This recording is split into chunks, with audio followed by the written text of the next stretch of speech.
मौजूदा सूरत हाल में अगर आप देखें जी तो मुसलमान हाशिए पे हैं, जी चाहे वो एज ए वोटर हो, जी चाहे ऐसे एज ए सोसाइटी में अगर देखें। अगर मान लीजिए 29 के इलेक्शन में कांग्रेस आ जाती है जी विद द अलायंस, जो मुसलमानों की सूरत हाल इस वक्त है, तो एक तरफ 20% और एक तरफ 80% है। क्या कांग्रेस अगर हुकूमत में आती है तो 20% को खुश करने के लिए क्या वो 80% की नाराज़गी मोल लेने की पोजीशन में होगी? नहीं, देखिए इसमें मुझे ये नहीं समझ आ रहा कि हम 80 और 20 में देश को क्यों बांट रहे हैं। ये बट गया है, अनफॉर्चुनेट है ये, लेकिन ये हाँ, बट गया है। वो चीज़, वो मानसिकता बदलनी चाहिए। आज अगर मैं आपसे बात कर रही हूँ, बिल्कुल मैं माइनॉरिटी के हक़ में बोलूँगी, मैं मुसलमानों के हक़ में बोलूँगी, लेकिन सबसे पहले मैं एक हिंदुस्तानी होकर अपने देश के हक़ में बोलूँगी।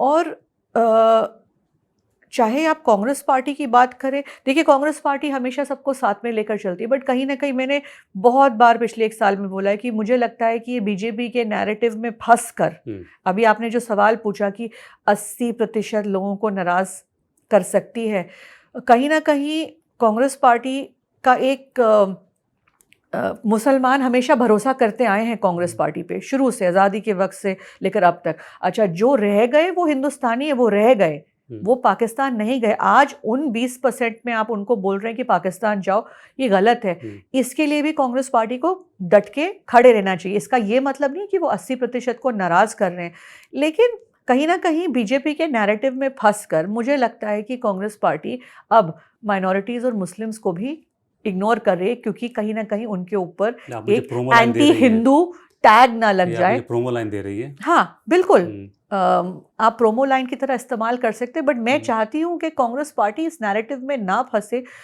पूरे 100% को साथ हिंदुस्तानियों की तरह देखकर चले।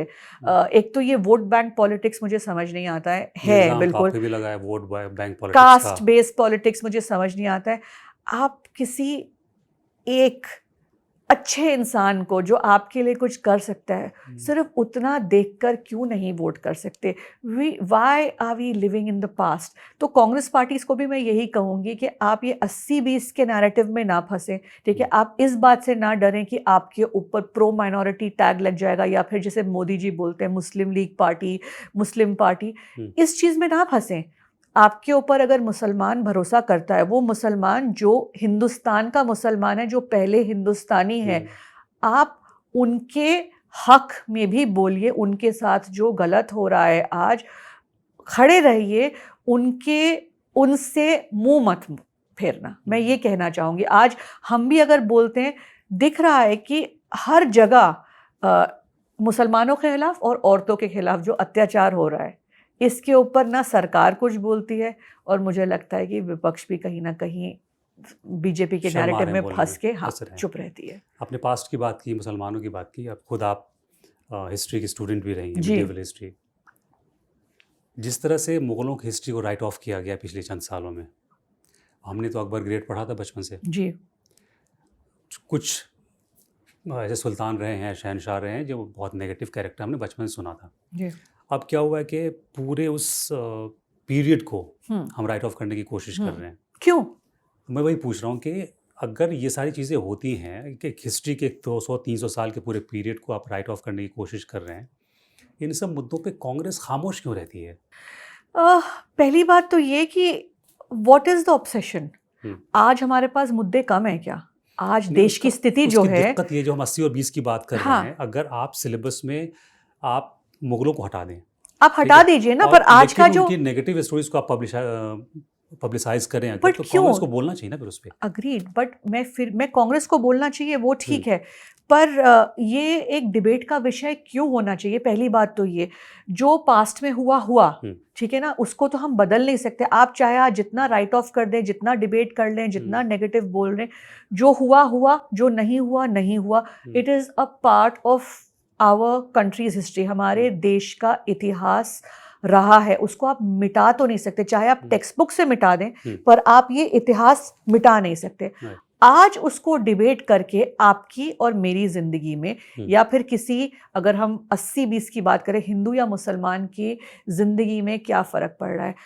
ये कुछ नहीं है। ये जो 80% हिंदू हैं जिनको आज डराया जा रहा है कि हिंदू खतरे में हैं, वो उनको उनकी तकलीफों से भटकाया जा रहा है। आज वही हिंदू वही मुसलमान सिलेंडर की लाइन में खड़ा है। आज वही हिंदू वही मुसलमान के घर में किसी ना किसी को नौकरी नहीं मिली होगी। वही हिंदू वही मुसलमान को महंगाई की मार पड़ रही होगी। वही हिंदू वही मुसलमान को कहीं ना कहीं तकलीफ हो, इनके बच्चों को सही पौष्टिक खाना नहीं मिल रहा होगा।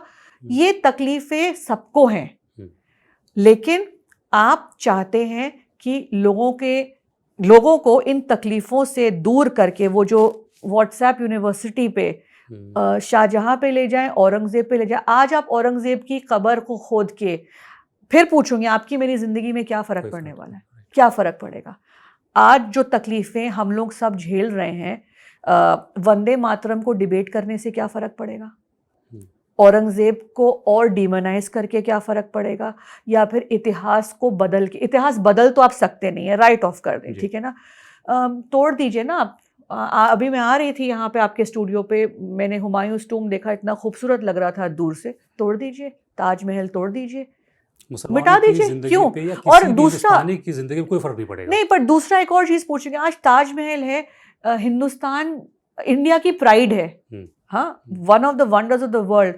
आप उसको क्या हिंदू मुसलमान में बांट सकते हैं?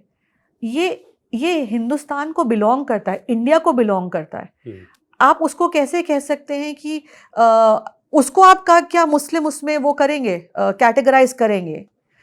I don't know. मतलब हम अपने बच्चों को आगे क्या सिखा रहे हैं? हम लोगों ने तो ऐसा नहीं कभी देखा। आज के जो हमारे बच्चे बड़े हो रहे हैं, बट रहे हैं, और आगे क्या होगा इस देश का? मैं यही जानना चाहती हूँ। ये जो इतना ज़्यादा आप नेगेटिव नैरेटिव फैला रहे हैं, ये सिर्फ हिंदू मुसलमान की बात नहीं है, हम सबकी आत्मा पर ठेस पहुंचता, हमें सबको चोट पहुंचता है इससे। इसका कोई सेंस नहीं बनता है। आप असली मुद्दों पे बात करें ना।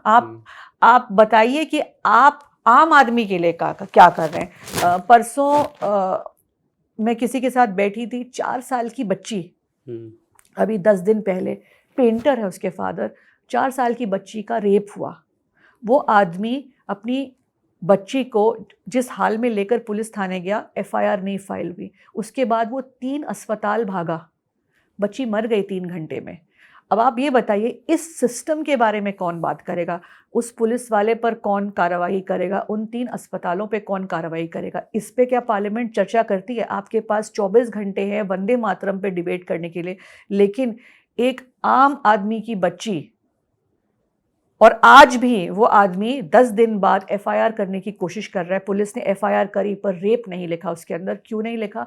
ताकि ज़्यादा मेहनत ना करे। पर जहाँ रेप लिखते हैं वहाँ पे आपको कार्रवाई ज़्यादा करनी पड़ती है। ये सिस्टम जो हमारा बिगड़ा हुआ है, इस पे कौन बात करेगा? इस पे कौन चर्चा करेगा? हम औरंगज़ेब पे क्यों बात कर रहे हैं? हम मुग़लों पे क्यों बात कर रहे हैं? उन्होंने जो अत्याचार किए वो 300 साल पहले लोग झेल के चले गए। आपकी मेरी ज़िंदगी में आज जो तकलीफ़ें हैं, उसके बारे में कौन बात करेगा? मेरा वही सवाल था। मैंने फिर से वही सवाल आपको दोहराता हूँ मैं, कि ये सारे मसले हैं इस वक्त, जी, सही हैं गलत हैं, अपनी अपनी पार्टी का एजेंडा है। लेकिन अच्छा, देश का एजेंडा का क्या? मैं वही कह रहा हूँ, जनता के एजेंडा का क्या? मैं उसी पे आ रहा हूँ कि ये अपनी अपनी पार्टी का एजेंडा है, जिसको जिस तरीके से पावर में आना है वो उसको इस्तेमाल करके आ रहे हैं।